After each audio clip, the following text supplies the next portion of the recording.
Most gracious, the most merciful, respected students, friend Falber, you are most welcome in our online academy, the ESL Academy of Linguistic and Literature. Respected students, आज हम discuss करेंगे Samuel Beckett waiting for the Godot. Waiting for the Godot it was basically written in French language. ये French language में लिखा गया था और हमारा राइटर सैम्यूल बेकेट पैदा हुआ है आयरलैंड डुबलिन में। सैम्यूल बेकेट 1906 में आयरलैंड में पैदा हुए हैं और डुबलिन में 1989 में इनकी डेथ हुई है। तो इसका मतलब है कि आपने उसकी डेथ देखनी है। डेथ डेट से पता चलता है कि उसने सेकंड वर्ल्ड वार देखी है। सेकंड वर्ल्ड वार का ड्यूरेशन है 1939 से लेके 1945। बहुत से लोग मारे गए थे, बहुत सारे लोगों के ऊपर बम बरसाए गए थे, बहुत सारे राइटर्स की भी डेथ हो गई थी। तो they started thinking this world is meaningless. उन्होंने सोचना शुरू कर दिया कि ये दुनिया जो है ना, ये मीनिंगलेस है। उस वक्त थिएटर ऑफ अब्सर्ड जो है, ये भी इसका भी वजूद हुआ। थिएटर ऑफ अब्सर्ड क्या है कि ये दुनिया मीनिंगलेस है, तो हम इसमें जो मानी तलाश करते फिर रहे हैं। There is no centre of this universe, of this world, क्योंकि किसी इसका कोई सेंटर नहीं है तो इसका मीनिंग भी नहीं है। यानी जो हम हर चीज को कैसे देखते हैं, सब्जेक्टिविटी से। यानी अगर आप कोई बात करते हैं तो उसके अंदर भी सब्जेक्टिविटी होती है ना। आप अगर किसी के खिलाफ हैं तो आप ऐसा कोई आर्गुमेंट देंगे जिसके अंदर सब्जेक्टिविटी आ जाएगी। यानी ऑब्जेक्टिविटी बहुत कम है। ऑब्जेक्टिव अप्रोच ये होती है कि you are saying thing according to authenticity and according to authentic data. अगर आप एक डाटा है और वो ऑथेंटिक है, आप उसके मुताबिक अप्रोच पे बात कर रहे हैं और अपनी अना को आप किसी से नाराज हैं, आप बायस नहीं होते, अनबायस एटीट्यूड देते हैं और authentic to the point database discuss करते हैं या अप्रोच देते हैं, इट्स ऑब्जेक्टिव। अगर आपने अपनी राय दे दी तो that will be subjective approach. तो वो कहते थे कि दुनिया की कोई चीज भी ऑब्जेक्टिव नहीं है। आप हर चीज को, यानी न्यूट्रल तो कुछ भी नहीं ना। हमारी कन्वर्सेशन, हमारा डिस्कोर्स भी न्यूट्रल नहीं होता, वो भी ऑब्जेक्टिव नहीं होता। उसमें भी हम किसी ना किसी के साथ डिस्कस कर रहे होते हैं तो उसके अंदर सब्जेक्टिविटी ले आते हैं। अगर मैं किसी का हामी हूं या मैं किसी पार्टी से ताल्लुक रखता हूं तो मैं कोशिश करूंगा कि उसकी बात कर दूं। Samuel Beckett absurd Irish play right है, नॉवेलिस्ट है और पोएट है। सैम्यूल बेकेट ने वेटिंग फॉर द गॉडेट को इतना एम्बिगुअस उसने क्रिएट किया है, इस कैरेक्टर को, गॉडेट को इतना एम्बिगुअस बनाया है कि people are still talking about it. अभी भी इसके ऊपर रिसर्च हो रही है, इसके ऊपर डिस्कशन हो रही है कि वेटिंग यानी गॉडेट कौन था। क्या वो कोई डिवाइन फिगर है, कोई डिवाइन इमेज है, या कोई क्राइस्ट है, या गॉड है, या कोई मसीहा है, या कोई प्रॉफिट है, या कोई गॉड है। कौन आने वाला है, किसका वेट हो रहा है। तो इसके अंदर हम डिस्कस करेंगे इसकी समरी को, इसकी कैरेक्टर लिस्ट को, सिंबलिज्म इसके अंदर जो यूज हुई है, ये क्वेश्चन भी आ जाता है। यानी पहले हम इसकी समरी को देखेंगे, उसके बाद कैरेक्टर लिस्ट को देखेंगे। उससे पहले जरा कैरेक्टर की, राइटर की लाइफ मैं आपको बता दूं। आपको असाइनमेंट सेंड की हुई है, उसको देख लें। Studied French, Italian, English, Trinity college Dublin, यानी 1923 से लेके 1927 तक इसने अटेंड किया है। Italian English at Trinity college Dublin 1923 से लेके 1920। हमने, हमारा एक राइटर था सीमस हीनी, शायद आपने मुझसे पढ़ा, वो भी आयरिश पोएट है। मैसिव इन, ये जेम्स जॉयस के बड़ा करीब रहा है, उससे इन्फ्लुएंस हुआ, उसके साथ इसकी एसोसिएशन रही, उसके घर भी जाता रहा, उससे इसने बहुत कुछ लर्न किया। इवन एक इसने पहला जो ऐसे ऑन जॉयस, जेम्स जॉयस भी लिखा। इसने एक वर्क भी लिखा, उसमें इसने लिखा कि ऐसे ऑन जेम्स जॉयस के ऊपर इसने एक ऐसे भी लिखा। तो आगे देखते हैं। उसके बाद 1929 में publish his first work, critical essay defending Joyce work. James Joyce का अगर आपने नाम सुना हो, जेम्स जॉयस लिखता था स्ट्रीम ऑफ कॉन्शियसनेस में। आपने वर्जीनिया वुल्फ का नाम सुना होगा। स्ट्रीम ऑफ कॉन्शियसनेस क्या है? स्ट्रीम ऑफ कॉन्शियसनेस ये भी एक मॉडर्न टेक्निक्स थी कि उसके अंदर राइटर जो है ना स्ट्रीम की बात करता है। वो कहता है कि दिमाग के अंदर, साइकोलॉजी से रिलेटेड है ये बात, कि बहुत सारी स्ट्रीम्स चल रही होती हैं। जैसे आप मुझसे पढ़ रही हैं तो आप में से सोच रही है मैंने पोइट्री पढ़नी है, मैंने लिंग्विस्टिक पढ़ना है, मेरा लिंग्विस्टिक चेंज हो जाएगा क्या? सर ने मुझे जो बताया है कि शॉर्ट स्टोरी से लिंग्विस्टिक में चेंज हो जाएगा एडमिशन, क्या मुझे दोबारा तो नहीं भेजना पड़ेगा? शॉर्ट स्टोरी पता नहीं क्या बला का नाम है, लिंग्विस्टिक पता नहीं क्या है। फौजिया ये सोच रही है कि कहीं लिंग्विस्टिक में मैं अकेली रहेगी तो पता नहीं सर मुझे पढ़ाएंगे या नहीं। तो इस तरह की बहुत सी थॉट्स जो आपके माइंड में चल रही हैं, it is known as stream of consciousness. इसको कहते हैं स्ट्रीम ऑफ कॉन्शियसनेस। थिंकिंग और स्ट्रीम ऑफ कॉन्शियसनेस में बड़ा फर्क है। यानी जो बहुत सारी कलेक्टिव थॉट्स आगे पीछे चल रही हैं, कभी इधर का सोच रहा है इंसान, कभी इधर जा रहा है, कभी आगे कभी पीछे, कभी future past, it is known as stream of consciousness. इसको कहा जाता है स्ट्रीम ऑफ कॉन्शियसनेस। तो इसने जो पहला लिख लें साथ साथ, अगर आप लिखती जाएं तो साथ साथ याद रहता है। चलें थोड़ा सा आवाज को कर लेते हैं ठीक। तो 1929 में इसने, क्योंकि ये जेम्स जॉयस के उससे इसने बहुत कुछ लर्न किया और वो मॉडर्न राइटर था, पोस्ट मॉडर्न राइटर है वो भी, तो उससे इसने बहुत कुछ लर्न किया। जेम्स जॉयस से उसके साथ एसोसिएशन रही, उससे लर्न करता रहा। और उसके बाद 1930 में वो ये return to Trinity College as a lecturer. पहले इसने यानी वहां इल्म हासिल किया, फिर ट्रिनिटी कॉलेज में एज अ लेक्चरर। बात तो ये होता है ना कि हम जिस यूनिवर्सिटी में पढ़ते हैं वहां लेक्चरर बन के आ जाते हैं, ठीक है। जिस हम स्कूल में पढ़ते हैं वहां पे एज अ टीचर बन के रिक्रूट हो जाते हैं, तो दैट इट हैपेंस। ये फिर वहां पे लेक्चरर बन के आ गया। Left after less than 2 years and begin to travel throughout the Europe. फिर इसने पूरे यूरोप का टूर किया और पेरिस में भी इसने टीच किया। इसने जो वेटिंग फॉर द गॉड लिखा, इसने फ्रेंच लैंग्वेज में लिखा। वेटिंग फॉर द गॉड, इसका पहला नाम था एन अटेंडेंट गॉडेट। एन अटेंडेंट गॉडेट, ये मैं आपको मजीद आगे बताऊंगा। 1929 में इसने पब्लिश किया अजम्पशन, इसने पब्लिश किया। 1930 में ही वोन अ स्मॉल लिटरेरी प्राइज, इसने उन्होंने इसे प्राइज भी दिया। पोएम उसकी थी होरोस्कोप, जैसे वो वोरोस्कोप इसकी एक पोएम है, उसके ऊपर इसको प्राइज भी मिला। World war 2 joint resistance, world war 2 में भी इसने ज्वाइन किया, लिखता रहा, ये उसके खिलाफ लिखता रहा। बैटन was the first of the absurdist who win the international fame. Absurd का मतलब लिख ले, आपको नहीं पता होगा। अब्सर्ड का मतलब होता है मीनिंगलेस, नथिंग, उसे कहते हैं अब्सर्ड। मीनिंगलेस, नथिंगनेस, जीरो, नल, ठीक है, ये सारे मीनिंग इसके हैं। इसका मतलब ये होता है, अब्सर्ड का मतलब लिख ले मीनिंगलेस, होलो और डिनाइल ऑफ द मीनिंग्स, ये सारे मतलब इसके हैं। और नाइलिज्म जो है इसके बाद डिस्कस करेंगे, आगे आएगा। ये फर्स्ट अब्सर्डिस्ट है जिसने इंटरनेशनल फेम पे इनाम भी लिया, रिवार्ड भी लिया। और ये दिखाता क्या था अपनी राइटिंग के अंदर कि ये दुनिया जिसके अंदर हम मीनिंग तलाश करते हैं, it is itself meaningless and where are the meaning. जिसका आप इंतजार कर रहे हैं वो कभी नहीं आएगा। क्रिश्चियन जो है वो इंतजार कर रहे हैं कि क्राइस्ट आएगा, वो उनको बचाएगा।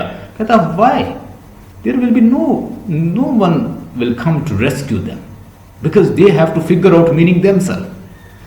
दुनिया के अंदर 2 बड़ी फिलॉसफी थी, जिसको पहले प्लेटो और एरिस्टोटल दोनों ने दिया एसेंशियलिज्म का, कि इंसान अपने एसेंस के साथ पैदा होता है और वो उसके अंदर बाय बर्थ होता है, ठीक है। ये हमने पहले भी डिस्कस किया, इसके ऊपर मेरा लेक्चर भी है। दूसरी फिलॉसफी जिसको जेन पॉल सार्टर जो फ्रेंच फिलॉसफर क्या करता है, वो कहता है आगे रिजेक्ट कर देता है एरिस्टोटल, और क्योंकि थ्योरी एक पेश की जाती है और वो कई साल तक चलती रहती है, लोग मॉडर्न एज तक उसे फॉलो करते रहे। अल्टीमेटली जेन पॉल सार्टर उसको क्या करता है, जेन पॉल सार्ट्रे उसको रिजेक्ट कर देता है। वो कहता है no, man is not born with essence, he has to figure out his essence. उसको उसने नाम दिया एग्जिस्टेंशियलिज्म का। ये बड़ी फिलॉसफी है, बहुत बच्चे इससे परेशान होते हैं। एसेंशियलिज्म क्या है, एग्जिस्टेंशियलिज्म। जेन पॉल सार्टर ने कहा फ्रेंच फिलोसफर था, उसने कहा no, man is not born with essentialism, he is not born with essence, rather he has to figure out his essence. उसे अपना एसेंस जो है बनाना पड़ता है, he is not born with essence. Aristotle Plato का मानना था कि एसेंस के साथ पैदा होता है। ये एक चाकू है तो उसका वुडन हैंडल लगा हो या उसके साथ लोहे का लगा हो, उसका काम है काटना, अगर वो काटता नहीं है तो वो चाकू नहीं है, इट्स नॉट नाइफ। तो नाइफ उसका कहता है एसेंस है, यानी वो ऐसी मिसालें देता था, लेकिन उसने रिजेक्ट किया। उसने कहा man is not born with essence, rather he has to figure out essence. We are born in this word meaningless, this word is meaningless, so we have to create meaning ourselves. There is nothing absolute in this world. इस दुनिया में कोई भी चीज absolute नहीं है, हमें यहां पे फिगर आउट करना पड़ता है, अपने मीनिंग खुद बनाने पड़ते हैं। कहता है ये जितने भी मीनिंग है, आप इससे भी दूर चले जाएं तो फर्डिनेंड डी सोशल क्या कहता है? फर्डिनेंड डी सोशल ने कंसेप्ट दिया था लैंग और प्रॉल का। फर्डिनेंड डी सोशल ने कहा था कि जिस चीज को आप एक ऑब्जेक्ट का मतलब और उसका मानी जो है वो आर्बिट्रेरी है, मैंने बार बार यूज करता रहा हूं लिंग्विस्टिक में ये टर्म, आर्बिट्रेरी का मतलब होता है कि सेल्फ मेड है, हमने मानी दिए हुए हैं, हमें नहीं पता था कि इस पेंसिल को पेंसिल कहते हैं, हमने लोगों से सुना इसे पेंसिल कहते हैं, हमारे टीचर्स ने बता दिया। सो जेन पॉल सर्टर कहता है कि the meaning you receiving, these are given by your church, these are given by your mosque, these are given by your Maulvi, these are given by your elders, these are given by your surrounding, these are given by your society, these are given by your people, locality, where are you living, you have to figure out because they have also figure out. उन्होंने भी तो figure out करके आपको कर दिया feed, तो वो इस तरह रिजेक्ट कर देता है अरिस्टोटल और प्लेटो की फिलॉसफी को, और वो देता है कंसेप्ट एग्जिस्टेंशियलिज्म का। तो इस प्ले के अंदर आपको एग्जिस्टेंशियलिज्म भी मिलेगा, उसकी झलक मिलेगी कि this word is meaningless and lucky, और पोजो जो है वो भी यूजलेस फिर रहे हैं, और एस्ट्रेगेंस और वेलेडमीज जो हैं वो भी यूजलेस फिर रहे हैं, मीनिंगलेस। वो कहते हैं they have nothing to do, mundane word है, बॉर्डम वर्ड है, and they are just playing over there, wasting their time and doing nothing and waiting for the godhead who is not gonna come.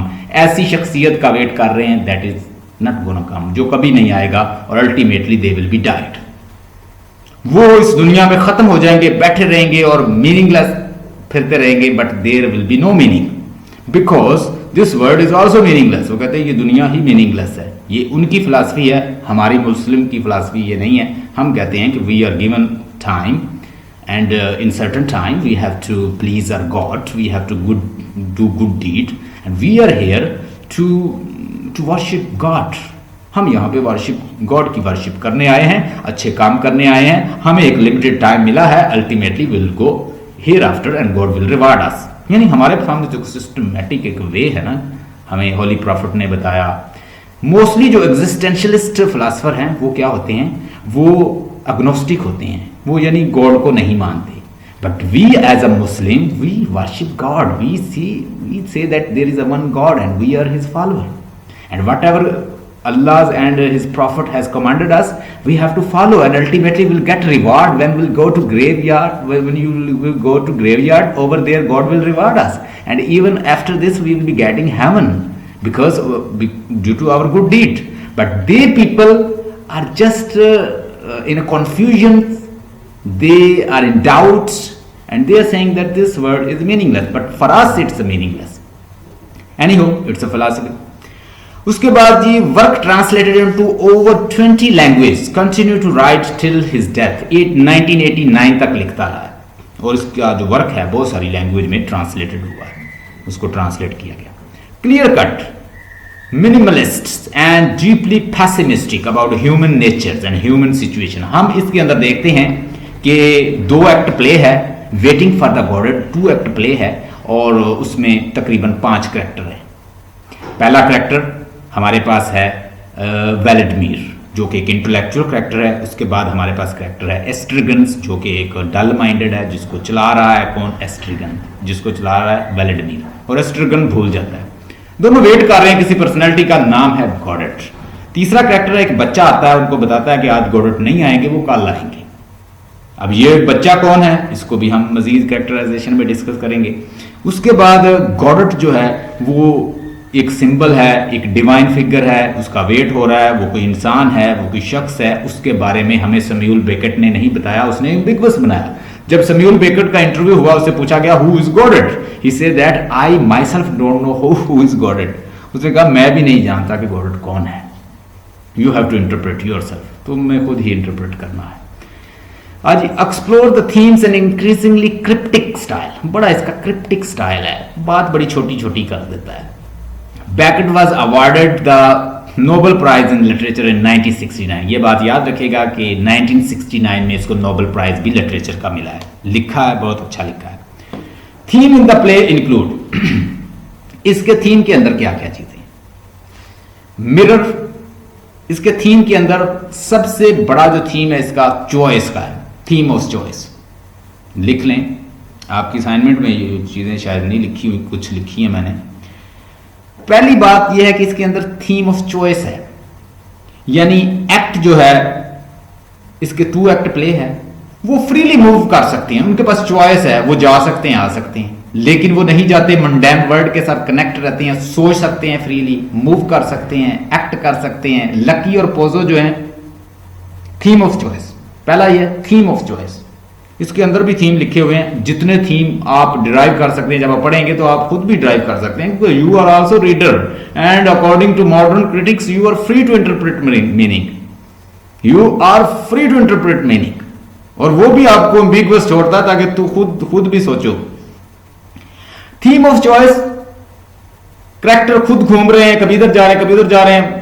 मैं कहता है मैं खुदकुशी कर लूं, कहता है यार तुम खुदकुशी ना करना, अगर तुम खुदकुशी करोगे तो मैं अकेला रह जाऊंगा, इसलिए मैं नहीं चाहता कि मैं अकेला रह जाऊं, तो इसलिए खुदकुशी ना करना। फिर वो आगे से ये कहता है कि यार रस्सी नहीं मिल रही, मैं किसके साथ खुदकुशी करूं? फिर वो कहते हैं चले जी हम खुदकुशी नहीं करते। इस तरह करैक्टर जो है वो एक दूसरे से डिस्कशन करते हैं और बोर होते रहते हैं। Boredom, meaningless, nihilism, absurdism, existentialism, everything is shown in this play. Mirrors on search of for freedoms, ये भी इसके अंदर ही आता है। आगे नॉट मैंडेटरी, वो ये जान ही नहीं पाते कि ये जो चॉइस है कि हमने यहां रहना है, वेट करना है या जाना है, ये मैंडेटरी नहीं है। मैंडेटरी नहीं है, जरूरी नहीं है कि हम यहां पे रुके, लेकिन वो ये फैसला नहीं कर पाते कि हमने रुकना है या जाना है। इस मतलब कि उनको मीनिंग का नहीं पता, उनको डेस्टिनेशन का नहीं पता, कहां जाना है कहां नहीं जाना, उनको यही नहीं पता। मीनिंगलेस, ये भी रिजल्ट मीनिंगलेस देता है। एक्शंस लीड टू एंजाइटी, और इसके अंदर जो एक्शन है वो अल्टीमेटली किसकी तरफ ले जाते हैं? वो भी एंजाइटी की तरफ ले जाते हैं। थिएटर ऑफ अब्सर्ड दिखाया गया है। थिएटर ऑफ अब्सर्ड क्या है कि ये जो वर्ड है ये मीनिंगलेस है, अब्सर्ड है, और इसके अंदर मीनिंग नहीं है और हम तलाश करते फिर रहे हैं, और अल्टीमेटली रिजल्ट जो है नथिंग पे आता है। टाइम दिखाई गई, और टाइम जो है वो शो करता है क्या? प्रॉब्लम्स को। Waiting for the Godot itself ही एक सिंबल है, एक एक्सप्लेनेटरी, एक उसकी एम्बलम है, उसकी एक सिंबल है जो आपको बता रहा है कि वेट हो रहा है, कि टाइम का इशू है यहाँ पे। प्रॉब्लम, सेल्फ, और सेल्फ एक्सप्लोरेटरी जो टर्म है वेटिंग फॉर द गॉडेड, वो टाइम को ज़ाहिर करता है। टाइम का भी थीम इसके अंदर है। हम देखते हैं कि टाइम ऐसा असरअंदाज होता है कि वो सब कुछ भूल जाते हैं, सिर्फ एक वेलेडमीर जो है उसे याद रहता है, बाकी सारे करैक्टर भूल गए हैं कि वो क्या थे पहले एक्ट में। तो इसका मतलब है कि टाइम चेंजेस पीपल। वो लकी जो है वो पहले जो है लकी को वो उसने गले में रस्सी डाली हुई है, अब जो है जो पोजो है वो लकी के ऊपर डिपेंड कर रहा है। पहले लकी उस पर डिपेंड कर रहा था, अब पोजो उस पर डिपेंड कर रहा है। पोजो को अब कुछ नजर ही नहीं आता, अंधा कर देता है टाइम उसको। थीम ऑफ द रिलीजन का थीम मिलेगा आपको इसके अंदर, यानी बाइबल डिस्कस होगी, रिलीजन डिस्कस होगी। एस्ट्रगन वेलेडमीर पूछेगा उससे कि तुम्हें बाइबल नहीं आती, क्या तुमने बाइबल को नहीं पढ़ा? वेलेडमीर जो है वो एस्ट्रगन से ज्यादा इंटेलेक्चुअल है, वो उससे इंटेलेक्चुअल बातें करता है, यानी उसने डल बंदे को भी दिखाया, इंटेलेक्चुअल को भी दिखाया। सफरिंग दिखाई गई है कि पोजो किस तरह उसको लकी को डील कर रहा है, कैसे उनको उसके रस्सी गले में बांधी हुई है, उसको खींच के लेके जा रहा है, स्टूल उसके, और खाना खाता है और हड्डी ऐसे फेंक देता है, और वो खाने की कोशिश करता है एस्ट्रगन, तो वो कहता है मैं अपने ये मेरे गुलाम के लिए है, और वो उसके बारे में बताता है कि ये मेरे काम का नहीं रहा, लकी अब मैं इसे बेचने जा रहा हूँ, तो लकी रोने लग जाता है। तो इसके अंदर सफरिंग भी दिखाई गई है। फिर कैरेक्टर जो है कुछ अंधे हो जाते हैं, कुछ डम हो जाते हैं, तो ये हम देखते हैं। Theme of the morality, morality भी दिखाई गई है कि बुरा करोगे तो रिजल्ट बुरा मिलेगा फिर, क्योंकि पोजो जो जुल्म करता है लकी के ऊपर से मारता है, उसके गले में रस्सी डाली हुई है, आगे फिर वो अंधा हो जाता है और टोटली डिपेंडेंट है लकी के ऊपर, मोरालिटी भी है। ठीक है जी। और इसके अंदर मजीद हम देखेंगे कि लिख लें नाइलिज्म। नाइलिज्म क्या है? इंग्लिश की प्रोनाउंसिएशन जो है इसको नाइलिज्म कहती हैं, तो आप इसको प्रोनाउंस कर लें जैसे आप कर सकते हैं आसानी से। इसका मतलब लिखें हॉलो, नाइलिज्म। नाइलिज्म का मतलब है हॉलो, खाली, not truth, denial of meaning in the word, nothing, progress. ये सारे मतलब नाइलिज्म के। नाइलिज्म का मतलब ये है कि नथिंग। ठीक है। एस्ट्रेगन जो है, एस्ट्रेगन जो, यस, नाइलिज्म आपको इसके ऊपर ही मिल जाएगा, इसके ऊपर भी देख लीजिएगा। मैं आप उसके बाद उधर भी आता हूँ। ये मैंने खुद अपनी तरफ से कुछ पॉइंट लिखे हैं, ये मैं अजाफी पॉइंट आपको दे रहा हूँ। सारे कैरेक्टर जो हैं वो ये कहते हुए नजर आएंगे mostly nothing to be done, repeat करते हुए नजर आएंगे, nothing to be done, nothing to be done. वो एक मेन उसका थीम है नाइलिज्म का, जो उसके अंदर डाला हुआ है। बोर्डम ऑफ ऑडियंस, ऑडियंस अब ये फील कर रहे हैं कि अब इसके बाद पता नहीं क्या होगा, होता कुछ भी नहीं है, प्ले खत्म हो जाता, 2 एक्ट प्ले है। इंटरप्रिटेशन इतनी है जितनी मर्जी कर ले, जो आपका दिल करे इसके अंदर से इंटरप्रिटेशन निकाल के आप उसको इंटरप्रेट करते जाएं, उसको जितना मर्जी लिख लें। वेट फॉर समथिंग, दोनों वेट कर रहे हैं, रिजल्ट कुछ नहीं आता नहीं है, वो बच्चा आके बता देता है कि वो नहीं आएंगे गॉडट, और फिर वो वहां पे कहता है या हमें चले जाना चाहिए, मैं बोर हो रहा हूं। तो हम देखते हैं कि वेलेडमीर इंटेलेक्चुअल है, वो उसे कहता नहीं हमें रुकना चाहिए, हमें वेट करना चाहिए, शायद वो आ जाए। Nothing happen, nothing to be done, इस तरह की बातें बार बार आएंगी, ये नाइलिज्म को जाहिर करती हैं। ये नाइलिस्टिक व्यू है, वेटिंग फॉर नथिंग, कि वो किसी का भी वेट नहीं, जिसका वेट कर रहे हैं वो आएगा नहीं। वेलेडमीर इसके अंदर जो कैरेक्टर है वो एक इंटेलेक्चुअल कैरेक्टर है। दूसरे एक्ट के अंदर आप देखेंगे सारे कैरेक्टर भूल जाएंगे कि वो क्या है, सिर्फ वेलेडमीर एक इंटेलेक्चुअल कैरेक्टर है, वो याद रखेगा कि कौन क्या है। इवन के बॉय जो है वो उसको भी भूल जाते हैं कि जो बॉय बताने आया था ये वही बॉय है या कोई और बॉय है। बॉय उनसे आके कहता है कि मैं वो वाला बॉय नहीं हूं, मैं न्यू हूं, वो कोई और था। तो सारे जो कैरेक्टर हैं वो भूल चुके हैं। वेलेडमीर का नाम लिख लें, दूसरा नाम जो है वेलेडमीर का नाम है डीडी, इंटेलेक्चुअल पर्सन है, इसको कहा जाता है डीडी इसके अंदर। एस्ट्रेगन को कहा जाता है गोगो, ये इनके नाम है। ये हम आगे कैरेक्टराइजेशन पे डिस्कस करते हैं। अच्छा जी, killing times and clinging to the hope that relief, अब मैं उस असाइनमेंट से कुछ पढ़ा रहा हूं। Killing time and clinging to the hope that relief may be just around the corner. Language is useless for he creates mythical universe people by lonely creatures who struggle vainly to express the unexpressible। ये जहां पे theme लिखे हुए ना उसकी अगली slide है, themes in the play include, इसकी अगली स्लाइड है। Language is useless, he create mythical universe people by lonely creatures who struggle vainly to express the unexpressible thing।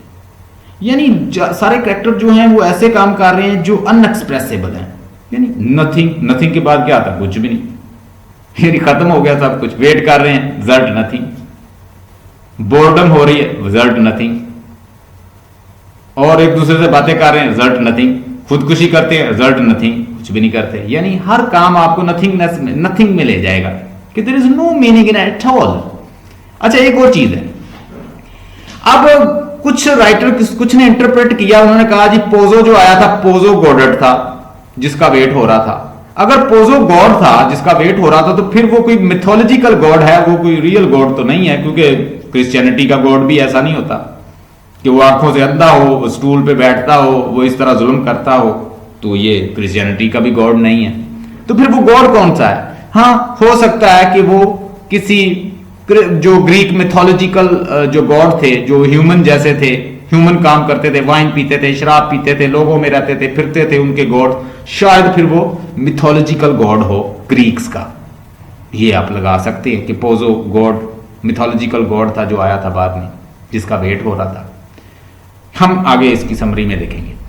Character exist in a terrible dream like vacuums, dream like vacuum, कि उनके अंदर ऐसे लगता है कि जैसे जगह खाली है कोई।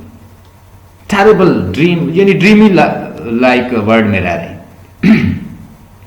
Overcome by overwhelming sense of confusion and grief, उनके अंदर कंफ्यूजन और ग्रीफ और परेशानी, tension, thinking of boredoms and mundane world, रोजाना की जो लाइफ है उसके बारे में ही सोच रहे हैं। grotesquely attempting some form of the communication that crawling on endlessly, grotesquely बुरी तरह से अटेम्प्ट कर रहे हैं किसकी, कम्युनिकेशन की, ये वेटिंग फॉर द गॉडेट। 1906 में पैदा हुआ, 1989 में उसकी डेथ हुई। ये उसकी जो उसकी कब्र है उसके ऊपर ये लिखा हुआ है। हाँ जी, अब हम देखते हैं कैरेक्टराइजेशन, कैरेक्टर लिस्ट। कैरेक्टर लिख लें जी, व्लादिमीर, स्ट्रगन्स, पोजो, लकी, बॉय और गॉडेट, ये हमारे कैरेक्टर हैं। और बड़ा छोटा सा प्ले है, लेकिन इसकी इंटरप्रिटेशन आप जितनी मर्जी, ये आप लोगों के लिए बहुत अच्छा है, क्योंकि मैं पिछले जो मैंने पढ़ाए हैं ये उनके साथ हम रिलेट कर सकते हैं। हमने बर्टोल्ट ब्रैकेट को पढ़ा तो वो भी एक मॉडर्न राइटर था, हम इसको रिलेट कर सकते हैं उसके साथ। क्या बताया था उसने, हमने देखा कि चर्च कहता है कि ये जमीन जो है ये सेंटर ऑफ यूनिवर्स है, लेकिन गैलीलियो ने क्या कहा, नहीं ये सेंटर ऑफ यूनिवर्स नहीं, ये तो एक छोटा सा प्लैनेट है और दूसरे प्लैनेट की तरह, और शायद ये खत्म भी हो जाए कभी। और ये सारी जो कायनात है ये इसमें एक बाल के बराबर भी नहीं है हमारी ज़मीन तो बहुत छोटी सी है। और वो उसने फिर उसको साबित किया, हमने देखा। यानी एक मॉडर्न अप्रोच लेकर आया था ना गैलीलियो। तो ये भी एक नई अप्रोच है उनकी। वो कहते हैं कि ये दुनिया जो है जिसको हम सब कुछ पढ़ते हैं, उससे जब पूछा फिडरजुनी और उसका फ्रेंड होता है, वो पूछता है गैलीलियो से कि where is God, when you say that there is no, you say that this, when you say, जब आप ये कहते हैं कि ये दुनिया बहुत छोटी सी है, ये जो अर्थ है जहां हम रहते हैं बहुत छोटी सी है, तो मुझे ये बताएं कि गॉड कहां रहता है। तो गैलीलियो ने कहा कि इधर इट वेदर लिव्स इन अस और नोवेयर एल्स, या तो ये हमारे अंदर है या ये कहीं भी नहीं है। ये गैलीलियो का आंसर है। तो इसका मतलब है कि वो भी गॉड को नहीं मानता, जैसे हमने सोचा है कि गॉड ऊपर रहता है, वो भी एग्नोस्टिक था। समरी एक्ट 1 देख लें। Setting a country road with on a tree, यानी एक आप ट्री बना लें अपने पेज के ऊपर, एक ट्री है और पहला एक्ट स्टार्ट होता है, एस्ट्रगन्स और व्लादिमीर जो हैं ये दोनों एक दूसरे के साथ डिस्कोर्स कर रहे हैं। एस्ट्रगन्स और व्लादिमीर जो हैं ये दोनों एक दूसरे के साथ डिस्कोर्स कर रहे हैं, और एक ट्री है और वो बंजर सा एक इलाका है, और उसमें एक ट्री है जो कि लीफलेस है, उसमें कोई लीव्स नहीं है, और वो वहां पे उसके नीचे बैठे एक दूसरे के साथ डिस्कशन कर रहे हैं। क्या डिस्कशन हो रही है? डिस्कशन ये हो रही है कि for what purpose we are over here. कभी वो अपने शूज उतार लेते हैं, कभी वो सर से कैप उतार लेता है एस्ट्रगन्स। अब एस्ट्रगन्स है उसका मैं थोड़ा सा आपको बता देता हूं। एस्ट्रगन्स एक भुलक्कड़ आदमी है, फॉरगेटफुल मैन है, और भूल जाता है चीजों को, उसे पता भी नहीं चलता क्या, और वो टोटली डिपेंडेंट है इसके ऊपर व्लादिमीर के। व्लादिमीर एक इंटेलेक्चुअल और उस दौर के एक इंटेलेक्चुअल इंसान की अक्कासी करता है, उसको रिप्रेजेंट करता है। वो उसे बताता है कि हम यहाँ पे आए हैं गॉडेट का वेट करने के लिए, और वो यहाँ आएंगे और हमारी सारी प्रॉब्लम जो है वो सॉल्व कर देंगे। वो कहता है नथिंग टू बी डन। एक दूसरे के साथ इस तरह बातें करते हैं, बोर होते हैं। वो कहता है जी मैं बोर हो रहा हूँ। एस्ट्रिग कहता है कि मैं बोर हो रहा हूँ, मैं जाना चाहता हूँ। कहता नो जाना नहीं है, हम वेट करेंगे, शायद वो आ जाए। तो हम देखते हैं कि एक बच्चा जो है वो पियर होता है, वो आके कहता है कि आप वेट ना करें, आज गॉडेट नहीं आएंगे, वो आपसे कल मिलेंगे। उसके बाद हम मजीद देखते हैं कि पोजो और लकी जो है उसके बाद उनकी अपीयरेंस दिखाई जाती है। लकी और पोजो, लकी जो है वो गुलाम है और वो काम नहीं करता और उसको सुनाई भी नहीं देता कुछ, और उसने अपने बालक को मालक के साथ आ रहा है। मालक ने उसके गले में रस्सी डाली हुई है और वो उसको ऐसे डॉग की तरह हाँक रहा है, जानवर की तरह। उसने हाथ में स्टूल पकड़ा हुआ है और उसका खाने का बैग भी है जिसमें उसके खाने की और दीगर अशिया हैं। किसकी? पोजो एक जालिम और क्रूर किस्म का मालिक है और वो उनके सामने आके बैठ जाता है और वो भी वहां पे फिर रहे हैं।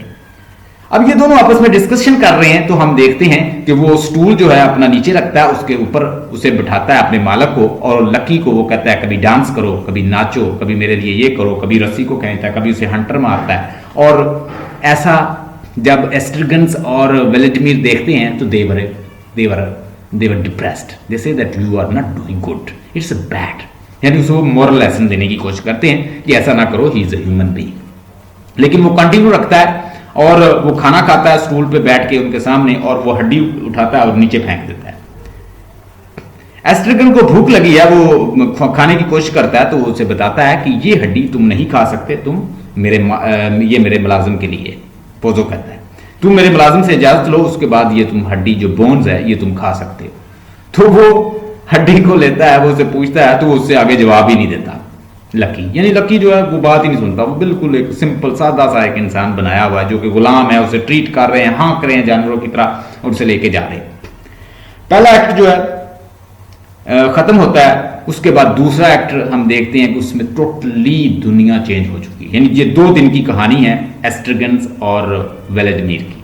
अब एस्ट्रगन्स जो है पहले भुलक्कड़ है, वो हर चीज भूल चुका है, ठीक है जी। उसके बाद अपीयरेंस होती है लकी और पोजो की। अब जो पोजो है वो टोटली ब्लाइंड है और टोटली डिपेंडेंट है किसके, अपने नौकर के, उसी सर्वेंट के, और वो अब वो डम हो चुका है लकी। और लकी जो है उसे लेके जा रहा है जहां जहां भी जाना है, तो बिल्कुल वो अपाहज हो चुका है और टोटली डिपेंडेंट है। यानी ये भी एक मॉरल लेसन है कि आपने जुल्म किया, उसका रिजल्ट आपको दूसरे एक्ट में आप देख रहे हैं। और टोटली वो भूल चुके हैं कि कौन क्या है, what is what and who is who, everything is lost. Estragon भूल चुका है, लकी भूल चुका है, एक बच्चा जो आके बताएगा वो भी बताएगा मैं वो नहीं हूं, एवरीथिंग हैज बीन लॉस्ट। और उसके बाद हम देखते हैं कि वेलेडिमिर उनको बताता है कि we are here to wait for the Godhead. We are here to wait for the Godhead. We are waiting for the Godhead, and Godhead will come, and Godhead will solve all problems. What happens? God does not come. Once again, child appears. Child say that Godhead is not going to come, so you should not wait over here. He will not come. वो यहाँ पे नहीं आएंगे, आज वो नहीं आ सकते. Nothing can be done. तो रिजल्ट फिर आता है नथिंग के ऊपर, और इसी तरह ये पूरा जो प्ले है वो एंड होता है। अब इसके अंदर से आपने मीनिंग निकालने, उसने लोगों ने कहा, ऑडियंस ने कहा, ऑडियंस ये फील कर रहे थे कि पता नहीं क्या होने जा रहा है। ऑडियंस को भी क्या मिला, नथिंग। लकी और पोजो को क्या मिला, नथिंग। एस्ट्रगन्स और वेलेडिमिर को क्या मिला, nothing. He wants to show you this world is absurd and it is also named as theater of absurd. This word is meaningless. You have to find symbols, themes, ideas. ये आपने खुद find करने हैं। और modern writer का मैं अक्सर कहा करता हूं कि मॉडर्न राइटर्स तो वैसे ही लोगों को अपॉर्चुनिटी देते हैं कि भाई आप खुद फाइंड करो मीनिंग, हमारे ऊपर ना रहो, you should interpret yourself. Theme find करो इसके अंदर क्या क्या है, सिंबल्स फाइंड करो इसके अंदर क्या क्या है। देखें जी सिंबल्स हम देखते हैं इसके अंदर सिंबल क्या क्या है। देखें जरा symbols, what are the symbols in waiting for the Godhead? Please write. लिखें जी symbolisms, reference in waiting for the God, allusions, images in waiting for the Godhead. पहला लिखें सिंबल क्रिश्चियनिटी का सिंबल है, यानी जो ट्री है ये भी एक सिंबल है क्रिश्चियनिटी का, ठीक है। बाज लोगों ने इसको कहा कि ये क्रॉस का सिंबल है, ठीक है। बाइबल सिंबल है, बाइबल को जब वो डिस्कस करता है तो क्रिश्चियनिटी का जिक्र करता है, बाइबल भी डिस्कस हुई है, ये भी एक सिंबॉलिक रेफरेंस है।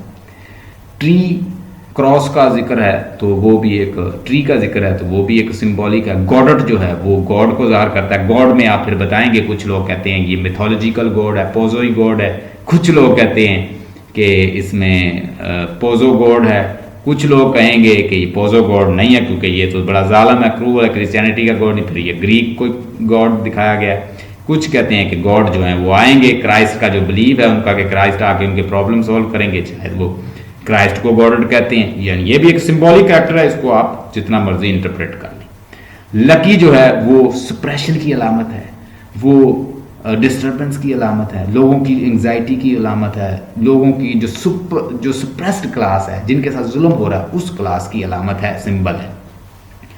बॉय जो है वो गॉडेट है। कुछ लोग कहते हैं कि शायद जो बॉय आता है लड़का वही गॉडेट है, वही उनको एक रेफरेंस दे के जाता है, वही उनको कोई बात करके जाता है, शायद वो गॉडेट है। लोग ये भी कहते हैं, आप उसको अपनी राय दे सकते हैं। क्राइस्ट जी रिटर्न होगा वो गॉडेट है, कुछ कहते हैं, आप इसको भी एक्सप्लेन कर सकते हैं। नाम याद कर लें, इसके अंदर एस्ट्रगन को कहा गया है।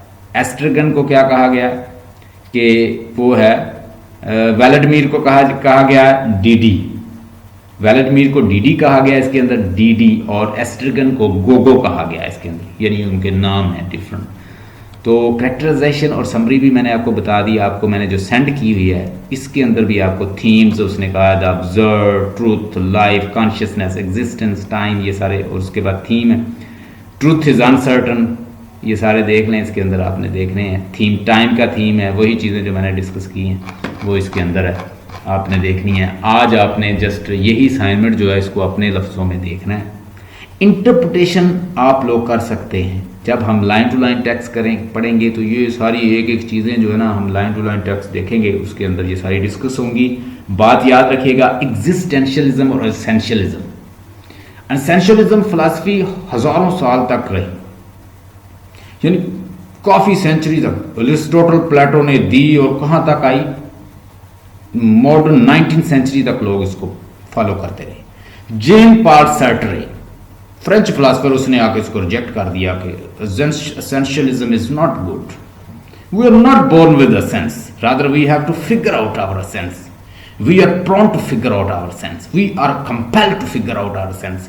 There are lot of such, वो मिसाल देता है कि एक साइड पे माँ है जो बूढ़ी है, बीमार है, जेन पॉल सार्टर कहता है, दूसरी साइड आपने आर्मी में लड़ने की जाना, जंग हो रही है, अगर माँ का ख्याल नहीं रखते तो माँ की डेथ हो जाएगी, बीमार है, उधर नहीं जाते तो लोग मर रहे हैं, आपने उसमें कंट्रीब्यूशन करना है। अब आपने डिसाइड करना है कि माँ का ख्याल रखना है या जंग में जाना है, उधर आपने मुल्क की हिफाजत करनी, इधर माँ है।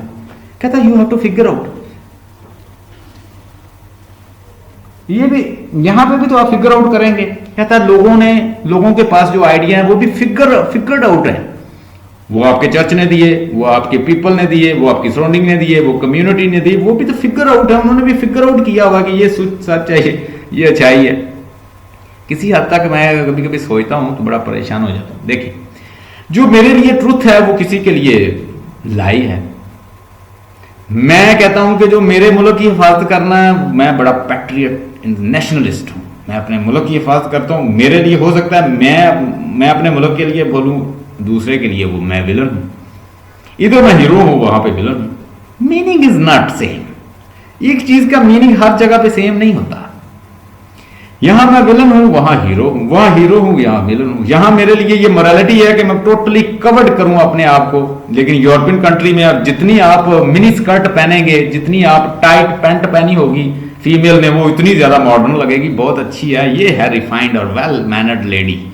जिसने टोटली कवर किया हुआ वो कहेंगे ये क्या, इसने इसको बूस्ट बनाया हुआ है इन्होंने, और इसको टोटली कवर किया हुआ है, और बेचारी को क्या जुल्म किया हुआ है उसके साथ, इतनी गर्मी में बेचारी ने टोटली कवर किया हुआ अपने आप को। It is not good, you are living in ancient age, आप बड़े एंशिएंट एज में रह रहे हैं। टोटली आजाद कर दें औरत को, और मेरा जिस्म और मेरी मर्जी वाली बात हो, ये ऐसी बातें हूं तो वो मॉडर्न कहते हैं ये बहुत एंशिएंट लोग हैं, पीछे रह गए हैं, ये पूरे मेडिवल एज और कहीं ओल्ड एज में रह रहे हैं। Why don't they free women को फ्री नहीं क्यों नहीं करते भाई? उन्हें ये बताना पड़ेगा कि भाई हम अपने कल्चर के साथ रहते हैं। जैसे एडवर्ड सईद ने बताया था कि भाई हमारा कल्चर है, हम अगर एक प्रोफेसर को उसने कहा था इधर भेज दो तो वो रिपोर्ट लिखेगा कि ये बड़े अनकल्चर्ड लोग हैं। अब यहां से प्रोफेसर उधर भेज दें, जब बगलगीर हो रही होंगी औरतें, शराब पी रही होंगी, बार में नाच रही हैं, एक दूसरे के साथ किसिंग कर रही हैं, तो फौरन वो लिखेगा बहुत बेहुदा कल्चर है। तो इसका मतलब है कि meanings are also cultural oriented, culture से भी रिलेटेड होते हैं meaning. So this is all for today's lecture. Tomorrow इंशाल्लाह will come up with another assignment as well as line to line text. Stay blessed and have a nice time. कोई question है तो मुझे kindly पूछिए।